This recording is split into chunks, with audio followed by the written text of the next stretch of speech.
President Trump and European leaders discussing trade at the White House right now as we speak. The president calling for zero tariffs. He doesn't want any.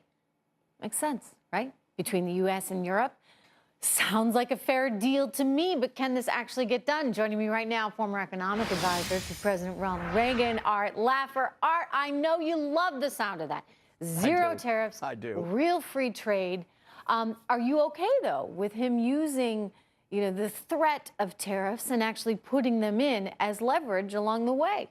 If it succeeds, I'm with him 100%. If it fails, I'll be his first critic. Oh, just seriously, I don't understand how to negotiate with people like this, like Juncker and these others. It's not my specialty. I do know that free trade is the objective for all of us, without subsidies, without tariffs. I know President Trump agrees with that 100% as well.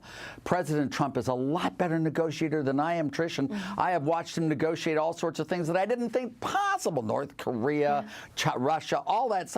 I just watch in awe, and he's been successful. So I'm not losing faith in President Donald Trump today because of this. I am not at all. I think he's going to succeed and get free trade. What would the world look like if, in fact, there was actual free trade? If we could trade freely, as in no tariffs for anyone, between Europe and ourselves, how much stronger would that make our economy? It would make it a huge amount stronger. I mean, I think trade in the U.S., if you take total trade, exports versus imports, is about 30% of U.S. GDP. If you look at things like, without Walmart, Trish, without Walmart, there is no middle class or lower class prosperity in America. There isn't. And without China, there is no Walmart. I mean, we need China to make Walmart to create the middle class and lower class prosperity. And that's just one example. There are tons and tons and tons of examples that would be great. If we say zero tariffs, then we still get all our cheap goods from, say, I'm talking zero tariffs with China right now. We can take in all that stuff from China.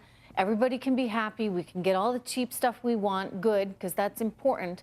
But then the flip side of that is all the stuff that we make here that's really expensive in China. I'll tell you, it'll help the Chinese people, too. They're going to be able to buy American goods for a whole lot less money, and it helps our companies be able to send that stuff there, right? You go. I mean, isn't it win-win for everyone?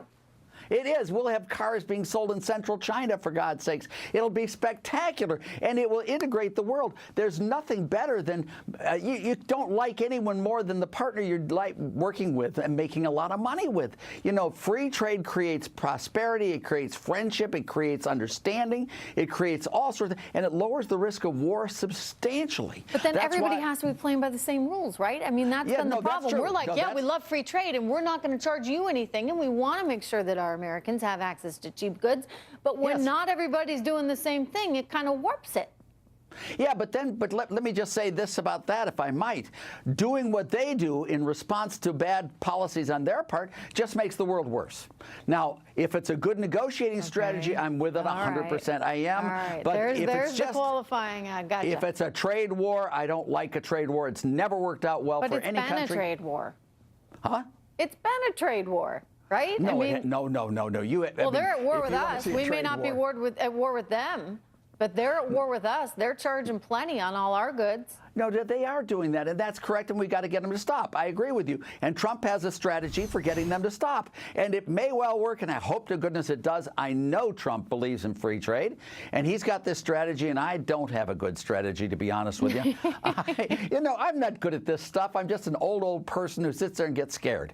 But he's got a strategy, and so far his strategies have been pretty amazing. So I'm not willing to lose faith in Donald Trump over this issue so far. Any predictions for GDP?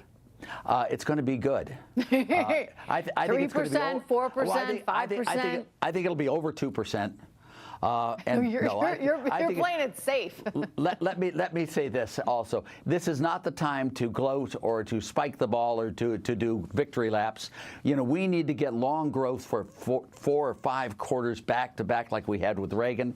If we do that, it'll be just wonderful. And I think this quarter is going to be a very good quarter, honestly. I think you might even get it as high as 3.5%, 4%. And that would be spectacular. Yeah, but we need to get this back to back, a number of them back to back. You don't win on one quarter.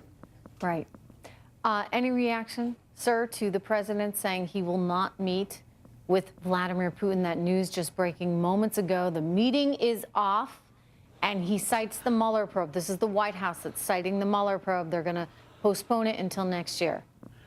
I don't know whether that's good or not. I have no idea what the Mueller probe is doing. We'll stick to the economy then with you, yeah, right? I'll stick to the economy. All I know is that it's a distraction. It's something that shouldn't be there. I have seen special prosecutors in many, many cases, and they never lead to anything good. I mean, can you imagine? Here you go after Bill Clinton for Whitewater, and you end up 6 years later with Monica Lewinsky.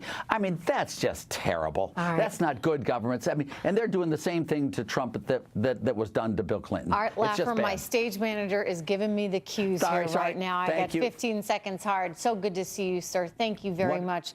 We got a market that's been